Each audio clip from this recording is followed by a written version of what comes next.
तौगदबनबु state government असिना अखोई हाइरिबो situation से कंट्रोल तो ngamaktaba matamsida सेंट्रल दो डिपेंड तो वाइब से सान ताबने जो तौगदब डिपेंड अखोइना डिपेंड तो स्टेट कनो से सेंट्रल गवर्नमेंट असिना थमोइ सेंग मसंगनेबको थमोइ सेंलगा हाइरिबो असे अखोइगी चंगचिबी कुकी सिंदा अखोइना मेचंग चप्पा मानबा गवर्नमेंट इंडियाना चप्पा मानबा असे मानहंदनबा अदुगा तौसु तौबिदनबा मोइबो अखोइ मेचंग चप्पीद्रग मो हाप तुप तो हैब नते अखोइना होज हारि हारि बा जा इंकुन हाइग्रे अखोइगी करादान प्रोजेक्ट पाइबा द सिन स्टेट त अखोइ फाउ चप्पा खो पासिंग मम याम दो आद मतिंग फजन दुम पीबी को बा काइतेबा मोगे इंडिया की अपाम बे फंगनबा मोइ सोम साइड फजन पीबी को अदुबु असोम दिगी हेलपा अदुना असिदा इरांग तो होनबसिनदी इंडिया गवर्नमेंट की पॉलिसी जो कितंग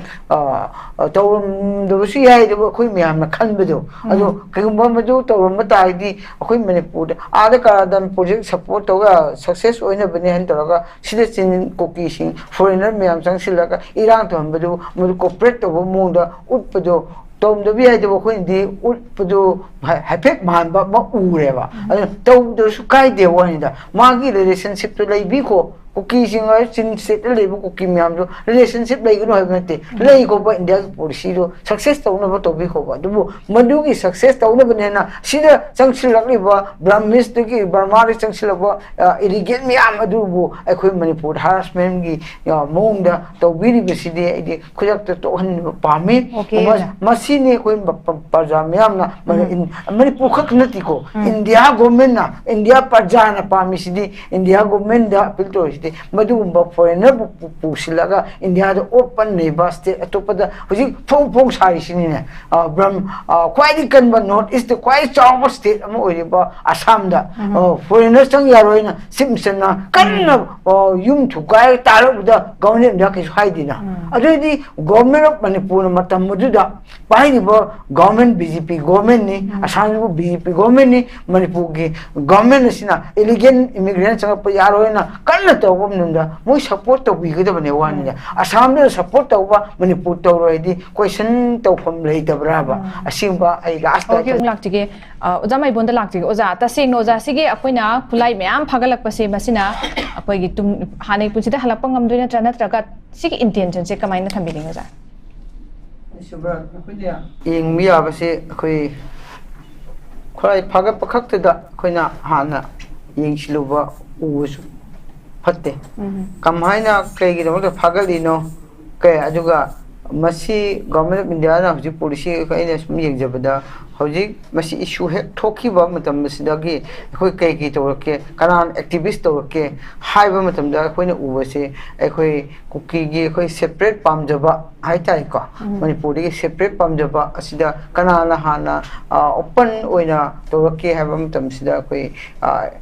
सिविल ऑर्गेनाइजेशन हाइतारे सिदा कोई मारुइना आईटीएलएफ का जो कुचु सपोर्ट मशीने फ्रंट लाइन दा कन्ना चेंखले अदु मुतुंग कमाना अमुगा मसिदा कमाय तोगे पब्लिक रिप्रेजेंटेटिव ओरिबा एमएलए ता सिचु मुगा यावसिले सुम यावसिलपा अदुम यावसिलपदिगी मुगा मथंग कमाय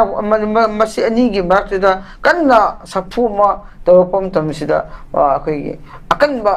मणिपुर दा कांगपनीगी याम चावरबा इशुमा मांगलसु थोखिदबा अदुगा हंदक थोकसिनसु अरोबसुदी ओयरमियाय दबु यामना कम्युनिटी अनि मरता यामना अकनबा तौरगा यामना मणिपुर की अंगप ओइबा शुम खक थोखिबा सि कइगिनोबु मसिदा याव इसे एमएलएना फोकस तोरपा जग सिविल ऑर्गेनाइजेशन याम फोकस तोरपा असिदा मुगा अहुम सुबजा कनाना मु यावरे शुगी ग्रुप से मु यावसिले शु यावसिले अदु मतमदा मसिगी सिविल ऑर्गेनाइजेशन गा रिप्रेजेंटेटिव ओरिबा एमएलए सिगा अदुगा गवर्नमेंट ऑफ इंडिया गा मुगा सिसफार्ट एरगा सुम वही सनरे गदबगी केनो अमसुंग यूपीएफ के मखादा सहाय की बिदो 25 underground defense organization siga leiba issue asi punamak asina umaga nakan ka lepraga koi manipur si thu ade bi ade separate to bi ade na langlok pa matam sida koi yamna misi mina yaukre ado hoje hari bo korai pairaga mi hat pa tupa yum kai tubai ba si punamak asi activity si yam tore tawra mutung sida akoi kamana tawge amtamda akoi government of India na akoi sahi ani helaba asi issue si akoi pressure pi masi yaragadi ing tabo pohan biro aduga masi amaga markta khana senabi si ing tapna leina bagi dok solution pam jaba khana sum demand tawba aduga manipur thugai bi aro habgumba aduga akoi separate PBR have kumba si ani markta sumal la ko matam sida si government of India na initiative ro pa ina kitang ina sum yeng jabda sum ko kising isu sumal la ko matam sida zik amuga khakra asa ko tu su handok pa aduga kanu su ITL su handok pa adu MLA su handok pa masigi decision amana ki ha pamai na ki adu leng ro de ba government of India ga ceasefire to ga le ba su de le ba asida moin interest to sin ki ba to silaga ekoi gi issue punamak se su na virus no ekoi na paijer ro ha ba mutung ina MLA su wa ga ngam ba halle aduga ko tu activities halle duga ITL su halle masigi lakli basi nungi wakhalonda kai thamni bana bisu koi udabadi natte usum uwi adubu moi adubu masi pressure wakpa asina takpadi bis dom de kitang change ko akoi lause bis de kitang change adu lakpa matam sida masigi lak amtamda majugi khudong saba loraga hosi government of India na aina sum yengjabadi hosi ke ngarang maksu koi hill district ta kokina namataba district singsita akoi kurai phagpa state force central force phagali se kai gi phabana jo kumyam khangmina ba masangda Nidaga belly the power of Maramari Pavani, Niga sing the party was Maram Pavani, I sing Yan Tamzagi, when it is opening a sea coppersi am told. I said, my dog from the cookie group sidausi, division and Queen Ueva, division and Toreva, Maramdi, Hana, Itialevka, Kutuga, Aduga. Representative of MLA ga shoe group ka manaraga demand sangsilpa issue sikra name tharapa adu government of India ka aduga kaino makhak yanabe makha degira aduga khana senaba aduga violence dikha handaba handarapa timing asida akoi division ani thoe moida kamai towi mukhoina tori yaroi haina jika ukna ka United Cookie National Army. I know. I'm not to pack the motore. My pack the Tory Vesina within the cookie. Joe, Marta Muga, Mohishi, conflict toy. Hana took no Tory. I don't know. Masi, but talk past the government in Daki, Hanaki, Sino, Matega. Sino cookie got on Nori Bomatamada, Moina, some Kaka into insin, Mission Chapasa, the washroom lady bedo. Handakti within the cookie marta, Masi conflict open and the Masi quick government of Indiana can step low ready, or Mishiminas Hinga PI. As you know, Masigi instructions, Pira Ryan and low Evoca. I do get the Mokta, Masi Central Force car, State Force car, Hojiki district asida license not about illegal or party one way me am say Pagalo Hana, Pavasi, shoe group, party brand. I couldn't hide this shoe giving the party illegal over arms in you, Pagap you have number one. Aduga, how you party was in Sinadri, how you faction division number 2, faction number 8, Adugi party bra. Adu come in about Masanga, government of the policy. Aduga more marked Missimina and the Torah Masi advantage LBI, disadvantage lock PI, Aduga crisis is a name PI, Hanga PI within the cookie Joe Marto issue. Tamda, Masi Aduidi, Kamana to Winnie Habantamda, Masi Koina, could yaw the D, Masimarta, Siena, Hangal up Targadi, government of Indiaki, the same bar, a Maro Magasu. Ha, Adugam, Matim Pangimba Legasu, Aduga, peace like Hanimu Pamagasu, Madugi, the same bar, Utabadi Adabo, Tanzam, Lapoli, Montamasi, 80 Pagapan in Lowico, Aduga, Pagapa City, Mang Bedete, Yam Pay. गा मोइगे हारिबो berry दुसु याम फारी जनको बेरी द फारम बेरी द फारी सिगा असोम द फाब सिगा गवर्नमेंट इंडिया की मियेंग दि खखेने बेरी द फारी सिना के नो हाना गवर्नमेंट की इशू तौरिबा नुमै मिया मखक्तंग पब्लिक नक्ते याव लेख्रे अदुम पब्लिक लेरिबा इशू थोक अनौब थोप याबा अदुगा थोकबसु याबा अदुगा मसी कंट्रोल तो होदरदी पब्लिक सिंसे मुग लेबदा याम वागदबा अदु खक्त नतना अखोइना पब्लिक का हजिक लेबा नुमै फ्री द पागदबा इलीगल ओइबा गवर्नमेंट के नुमै पाइबा सिजु फागलेको याम फागले बेबीसु याम फागखरेबा मसीसु खै एप्रिशिएट तौसेबा असि फागले ना फाहनिंगि नतबा अखोई मणिपुर पीस मद दका ओइरेको मणिपुर पीस हन लापम दुंदा कुकी साइड इशू हाबिरो अखोई गेसु इलीगल ओइबा पाइबिसु फागपदा अखोई म्याम पब्लिक सिंस कोऑपरेट पीसी मजु अदुबु मना लेतबा सिंदा अखोई टोसर तोबुदि अखोई पामदे अदुबु दका ओइरिबा म्याम दुदि तसेंग तसेंग पिखलप मतमदा गवर्नमेंट सु अनाउंस तो क्लोकिदना नखोइना साना साना मसी सैक्रिफाइस तोरगा अदुगा पुरपतादि केस अमो एफआईआर हो चनबिरोय हाइबु गवर्नमेंट सु अनाउंस तोकिबसु लै अदुना मसी लाप मतमदा आइना सुम अहामदा इना थमजनिबदी मसी सेंट्रल फोर्स का स्टेट फोर्स ना हौजिक अनौबा आई मरी नबा खतंग हाइजेगेबा मसी फागलिबो मरम से खतंग हाइ थमजगेबा फागलिबो फाजबि यादबा बेरीसु फाजबि यादे दुगा सिंगसु फाजबि यादे कइनोबो मणिपुर से सुमतम चुपना से हौजिके 6 months एक्सटेंशन तोरगा सस्पेंशन लेरिबिसे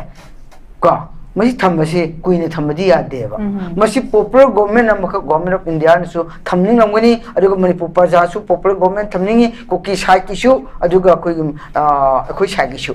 मसी थमनिंगेबा अदु थमनिंग बसी सेंटर सु थमनिंगेबा मसी थमलकगबा मतमसिदा हाइबो खुराइसिंगजे फ्री द पायल मतारदी पॉपुलर गवर्नमेंट लेबी बिलु लेलुइदबा मदुना हेना मुगा अकनबा उजिके कोकीगा अखोई मरता सुवाई तौनरिबसिगी मरक असिगी नतबा अतोपमा खाइसिस म थोपियाबगी अचौबो म लेयबको अबदु म थोक्तनबगी दमक्ता पॉपुलर गवर्नमेंट से थमनबगी दमक्ता इंग तबा पुसिलप यानबगी दमक्ता मसि खोराइस लेरबता गदि अखोई कोकीगी डिस्ट्रिक्ट मंगा डोमिनेट तोरिबा मफमदसु अदुगा बेली दसु मसि लोखतदि मसिगी असोइबा अदुगा लाकदबा पुनमक असि गवर्नमेंट ऑफ इंडिया दमु ताइनकदबा स्टेट गवर्नमेंट ताइनकदबा मसि पुनमक की येनगा इदि अथु मतमदसि ताप मतमना फागपनेना लवी अदुना मसि गुंबा पुनमक असि कोइ यारगदि मसि कोइ कुइरे अदुना मसि गवर्नमेंट ऑफ इंडिया थमोइ सेंगना मसि इलीगल ओइबा नुमै सिंखोंगपदा पब्लिक सिंग कोऑपरेट ओम चंगी अदुगा म कोऑपरेट ओबा हाबिसि कइगिनो अखोइना मियाम कोऑपरेट तोसेबदि मसि मोइ फानिंग मनतबा गवर्नमेंट मणिपुर गवर्नमेंट से peacefully popular government laga ing tapna ojiki IDPS myam wari punuma ase akoi ing tapna mahau sagumna ase ngasi topic da akoi gi punsi se anoba hanagida halakpa ngamna biginokta basi khongthang se pai da yadana government jan pakhalapani hena ahamra ong se okay sir, thank you so much kulai fagat paisem tidi from both side haita nakan ani maktegi shanti purakna ba hanjalakna ba खोंथांग लखलक मतम ददी मतम थोके इरांग दुगी इसा ngak thok janaba kanjanaba मतम दुगी defence तौनबा हाइतारे चिंग दसु तम दसु सरकार के आमरी दे लौकी खोटिबो खुलाई सिंगो लेतारा गो शांति पुरा के हाइतारा के नकनम दे खुलाई सिंग पिखत अनबा सरेंडर तौबा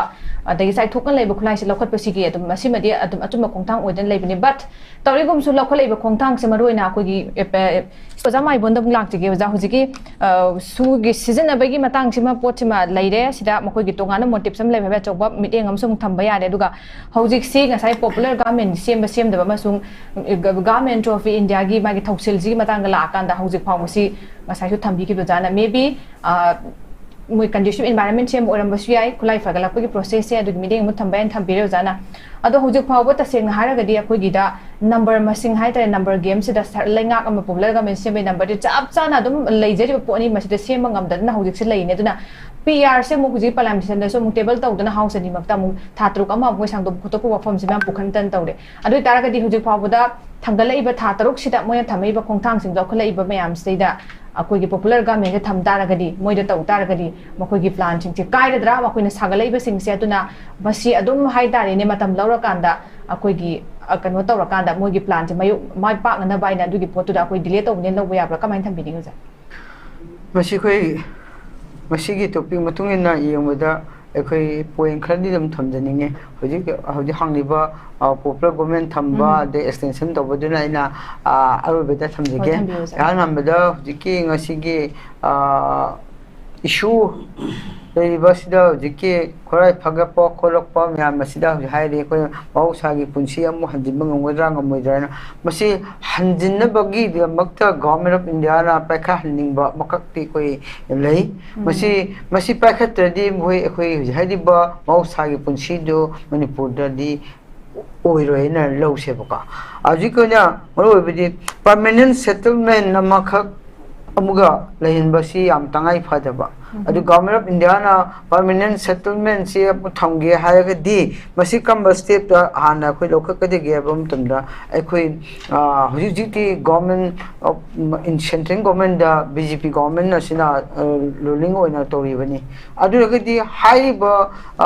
ꯄꯔꯃꯅꯦꯟꯠ ꯁꯦꯇꯜꯃꯦꯟꯠ ꯂꯥꯛꯀꯗꯕ ꯐꯥꯔꯁ ꯁ꯭ꯇꯦꯞꯇꯤ ꯃꯁꯤ ꯍꯧꯖꯤꯛꯀꯤ ꯏꯁꯨ ꯈ꯭ꯔꯥꯏꯁꯤꯁ ꯑꯃꯈꯛ ꯑꯩꯈꯣꯏꯒ ꯃꯈꯣꯏꯒ ꯊꯣꯛꯑꯦꯅ ꯂꯧꯖꯅ ꯂꯩꯔꯕ ꯑꯁꯤꯗ ꯀꯃꯥꯏꯅ ꯃꯁꯤ ꯀꯔꯝꯕ ꯁ꯭ꯇꯦꯞ ꯑꯍꯥꯟꯕ ꯄꯥꯏꯈꯠꯀꯗꯒꯦ ꯍꯥꯏꯕ ꯃꯇꯝꯁꯤꯗ ꯇꯁꯦꯡꯅ ꯒꯚꯔꯟꯃꯦꯟꯠꯅ ꯍꯧꯖꯤꯛꯀꯤ ꯈꯨꯠꯂꯥꯏ ꯐꯒꯠꯄ ꯈꯛ ꯅꯠꯇꯅ ꯁꯣꯂꯨꯁꯟꯁꯤ ꯄꯨꯔꯛꯄ ꯄꯥꯝꯃꯒꯗꯤ ꯀꯩ ꯁ꯭ꯇꯦꯞ ꯍꯥꯟꯅ ꯄꯥꯏꯍꯟꯒꯗꯒꯦ ꯍꯥꯏꯕ ꯑꯩꯒꯤ ꯁꯖꯦꯁꯟꯗꯤ ꯑꯩꯈꯣꯏ ꯂꯩꯕꯤꯔꯤꯕ ꯑꯩꯈꯣꯏꯒꯤ ꯁꯦꯟꯇ꯭ꯔꯦꯜ ꯒꯚꯔꯟꯃꯦꯟꯠ ꯍꯧꯖꯤꯛ BJP ꯒꯚꯔꯟꯃꯦꯟꯠꯗ ꯌꯥꯎꯔꯤꯕ ꯃꯥꯒꯤ ꯄꯥꯔꯇꯤꯒꯤ ꯔꯦꯖꯤꯁꯇ꯭ꯔꯦꯁꯟꯁꯤꯡꯁꯦ ꯃꯁꯤ ꯃꯅꯤꯄꯨꯔꯒꯤ ꯑꯣꯏꯕ MLA ꯀꯨꯀꯤ ꯅꯥꯒꯥ ꯑꯗꯨꯒ ꯃꯩꯇꯩꯒꯤ ꯅꯠꯇꯕ ꯃꯅꯤꯄꯨꯔꯒꯤ BJPꯒꯤ ꯔꯨꯂꯤꯡꯗ ꯂꯩꯔꯤꯕ 32 MLAs ꯑꯁꯤꯒꯤ ꯑꯊꯨꯕꯗ ꯒꯚꯔꯟꯃꯦꯟꯠ ꯑꯣꯐ ꯏꯟꯗꯤꯌꯥꯒꯤ ꯌꯨꯅꯤꯌꯟ ꯍꯣꯝ ꯃꯤꯅꯤꯁꯇꯔ ꯄ꯭ꯔꯥꯏꯝ ꯃꯤꯅꯤꯁꯇꯔꯅ ꯑꯩꯈꯣꯏꯒꯤ ꯃꯅꯤꯄꯨꯔ ꯄ꯭ꯔꯗꯦꯁ ꯀꯣꯡꯒ꯭ꯔꯦꯁ ꯀꯃꯤꯇꯤꯗ ꯃꯣꯏꯅ ꯄꯥꯔꯇꯤꯒꯤ ꯄ꯭ꯔꯦꯁꯤꯗꯦꯟꯠꯒꯤ ꯑꯌꯥꯕ ꯂꯧꯔꯒ ꯊ꯭ꯔꯨ ꯃꯣꯏꯕꯨ ꯑꯊꯨꯕ ꯃꯇꯝꯗ ꯔꯦꯖꯤꯁꯇ꯭ꯔꯦꯁꯟ ꯄꯥꯔꯇꯤꯒꯤ ꯃꯤꯇꯤꯡ ꯑꯃ ꯀꯧꯍꯟꯕ ꯆꯪꯉꯦꯕ ꯑꯗꯨ ꯀꯧꯕ ꯃꯇꯝꯗ ꯁꯦꯟꯇꯔꯅ ꯃꯗꯨ ꯐꯝꯗꯕ ꯌꯥꯗꯦ ꯏꯟꯁꯇ꯭ꯔꯛꯁꯟ ꯄꯤꯔꯛꯑꯒꯗꯤ ꯁꯣꯏꯗꯅ ꯃꯣꯏ ꯌꯥꯎꯔꯛꯀꯅꯦꯕꯀꯣ ꯑꯗꯣ ꯃꯗꯨ ꯌꯥꯎꯍꯟꯕ मधु फमहन मचंगे मधु फमहनदबीदा कुकीगा मैतैगा यानद्री कुकीगा असिगी प्रॉब्लम जे उनबी याद्री हाना गवर्नमेंट मधु थंबदु मधुदा मोइना हाइदा लेबा तागदी मणिपुर दा सेंट्रल गवर्नमेंट असिना तसेंना परमानेंट सॉल्यूशन द मौसागी पुंसी हलपदु मोइ पामद्रीना अखोई प्रजा म्याम लौफम थोएबा मधु तसेंना मधु अखोईगी मौसागी मणिपुर दो मुग थंबा ताई हारगदी हरिबो अटोप स्टेट नतबदा पॉलिटिकल पार्टी गवर्नमेंट अमा हाबिदि पॉलिटिकल पार्टी निना अदु मोइ इंस्ट्रक्शन अकनबा मणिपुर दा पिरगा मोइ अथुबदा मोइ रजिस्ट्रेशन सिंग फमलो हाइना कौरगा फमलो ना इंस्ट्रक्शन हे पियपदा मोइ सु यावकनेबा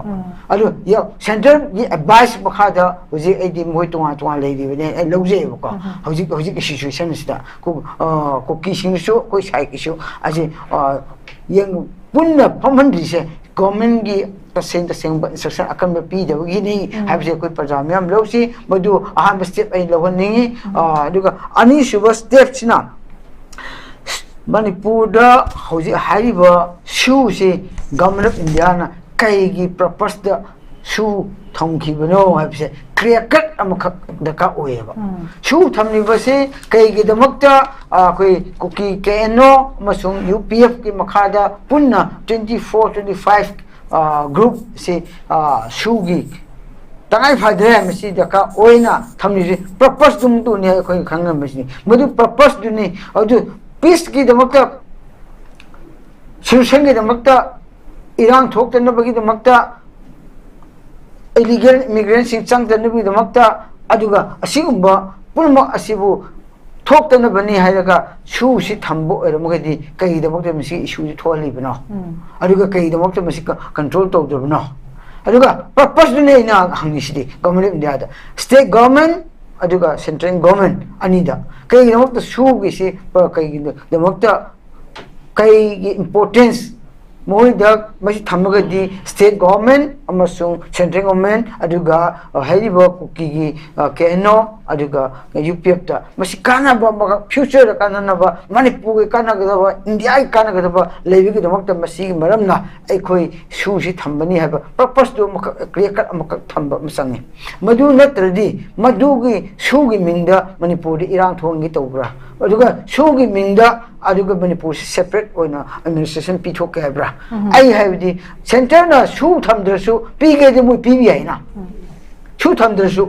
सेपरेट पु पीगे दे मु पीखिबी है टेरिटोरियल काउंसिल पीगे दे पीखिबी है यूनियन टेरिटरी पीगे हरसु सु थमद्रसु पीबी हैना को अदुबु थमनिबगी पर्पस दु ने ना क्वेश्चन हंगिसे अदुगा मसी मरमसु फजन थंब मसंगी मदु खंगा कांदा कोई सोल्यूशन की वे से कोई थियोप नुवागेनी ना अदो अहुम सुबदना सिविल ऑर्गेनाइजेशन सिंगी मसीबु सेंट्रल गवर्नमेंट स्टेट गवर्नमेंट ना सेन अइन हाई बोथ साइड पुनिको मणिपुर क्राइसिस थोरिबा इरांग थोरिबा पुनमक असे सिविल ऑर्गेनाइजेशन सिंग मोई की तसेंग उनख्रे कौसु उनख्रे बोथ साइड लोन कौ उनख्रे कौरिबा अदु सोल्यूशन वे ऑफ सोल्यूशन से कमाई थमगी मोई थमोई सेंग कौरिब्रा नत्रगा चुमदगी मोई मो खंगना कौरिब्रा हाबिदो कोई खंगफम थोएबको अदु मोइना तसेंगना मसी सोल्यूशन प्रोकेदी नखोइना सिमि तौरो सि तौरो जस्ट खन्ने चेना गनो मतम खरा इरांग थोकनो हाबिन सोल्यूशन नते गवर्नमेंट इंडिया के तसेंग दसेंग अकोइ सि तौबो पामी अदु नो कोऑपरेट पियो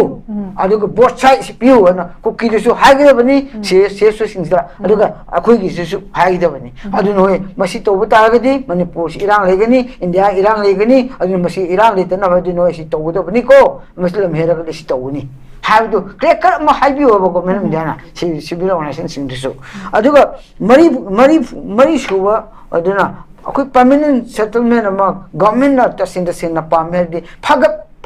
पियो अदुगा खोलाई फाग पियो अदुबो हौजिक तसेंग मसी मणिपुर दा पॉपुलर गवर्नमेंट दुगो बीजेपी गवर्नमेंट थमदबी यादे थमनिंगबगिनी मोइना हौजिक से सस्पेंशन 6 months तो रिसे थमनिंग दब तादि नानी डिजॉब तोरनी हंदो डिजॉब तोर देबनी अदु थमनिंग बगिनेबा थमनिंग गदी इंस्ट्रक्शन अकन ब मकप पिरगा पीसफुल ला हम पामी मणिपुर से बीजेपी न रूल तो पामी लो मणिपुर से महौसा की तसेंग हम पामी दी फ्री मूवमेंट जु अथु बन तम डायरेक्टिव पी हो गवर्नमेंट मधु पी ngam देदी मगो मरौ लेरे तो सिन्नबनी पुनम एमएलए उनरिबा सिविल ऑर्गेनाइजेशन उनरिबा अतोप उनबा सु थमनिबा पुमा असे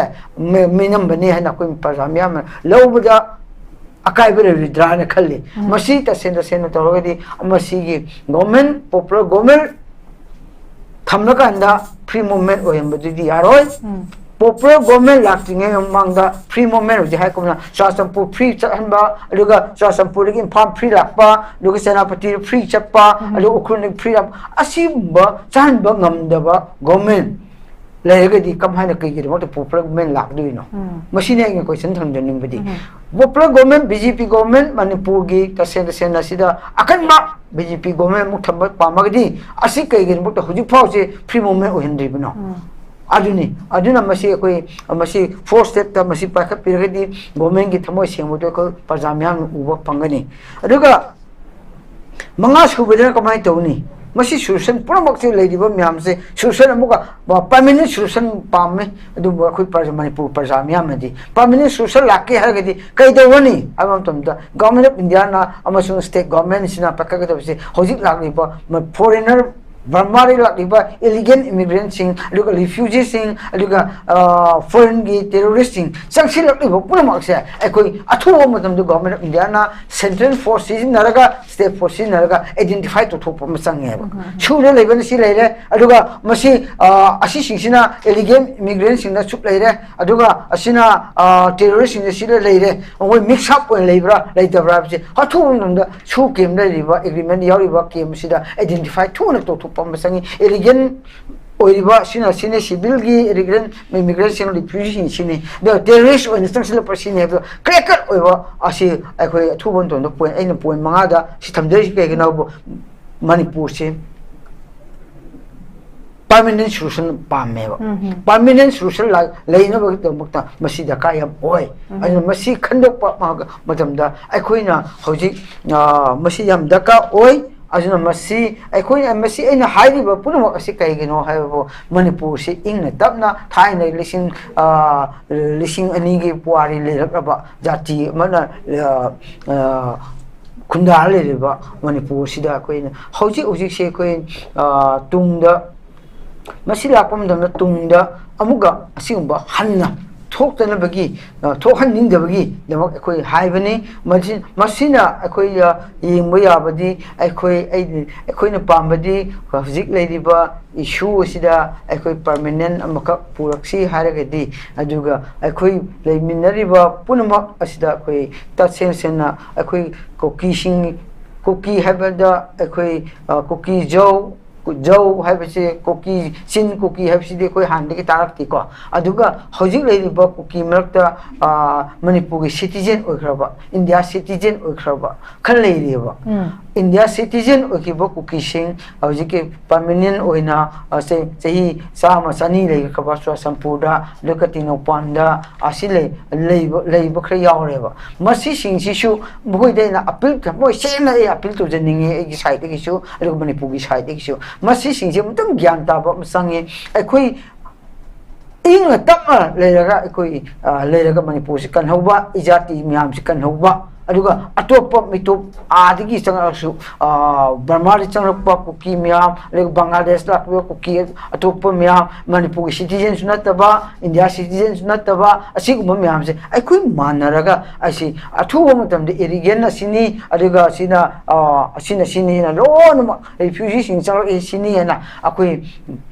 khandok pada mateng cooperate to be na appeal to ninge ko madu to rok matam dani koi ing tapna solution che hi sa kya muga ing tap le ke da se ha phe ai ne thamje okay oja thank you so much yam phasa point mem thambire oja na akoi gi manipur da permanent solution ama pami ekoi temporary solution pamde aduga thawong si thausil silak kuma tamda india lenga ki marok leiba thawong singone chathara bra yam point wise yam clear cut ono jan thambire su ka doba ki thammi bano chapchana ma thamge maram sima ko clear na khangdok pa dakar oi leiriba legislator sing si irrespective of different community manipur gi hujik lenga pai ri legislator sing ki akan instruction am pira kana mokoi punna bai damakta india lenga nga torakadamni madu kari gi taude aduga board side ki CEO sing se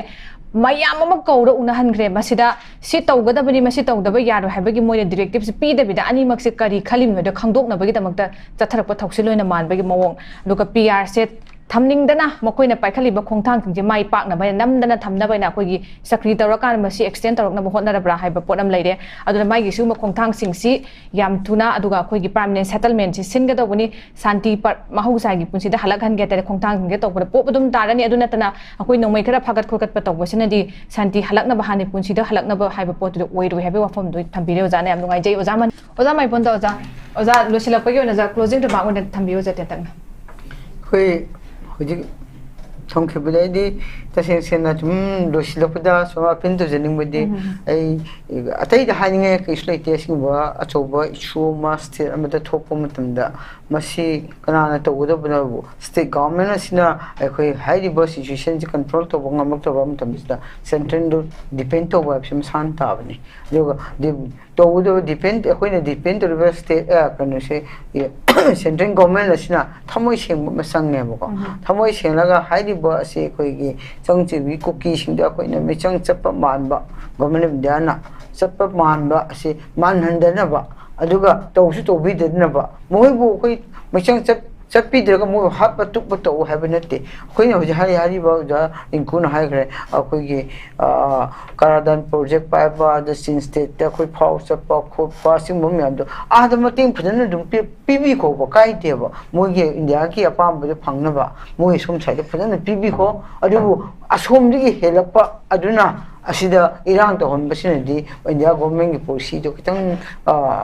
tawum do si yai de khoi myam na khan bedo ado kagumba madu tawum mata di khoi manipur ada ka dan project support to ga success oina bani han to ga sida chin koki sing foreigner myam sang silaga irang to hon bedo mu corporate to mo da ut bedo ꯇꯧꯗꯕ ꯌꯥꯏꯗꯕ ꯑꯩꯈꯣꯏꯅꯗꯤ ꯎꯠꯄꯗꯨ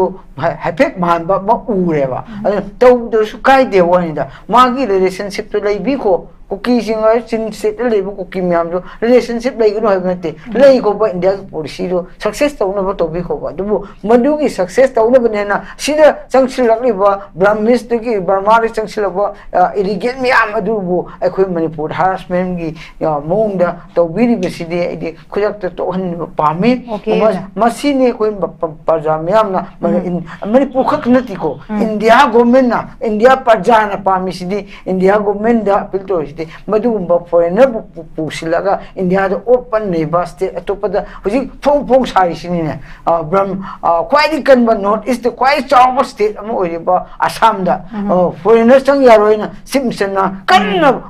yum थुकाय तारबदा government दा किस हाइदिना अदुदी government of Manipur मतम मदुदा पाइनिबो government BJP government नि Assam BJP government नि मणिपुर की government सिना illegal immigrant चंग यारोइना कन्ना तौबम नुंदा मोय सपोर्ट तौबिगदबने वानिदा आसाम दे सपोर्ट तौबा मणिपुर तौरोइदी क्वेश्चन तौफम लेदबराबा असिंबा आई लास्ट थैंक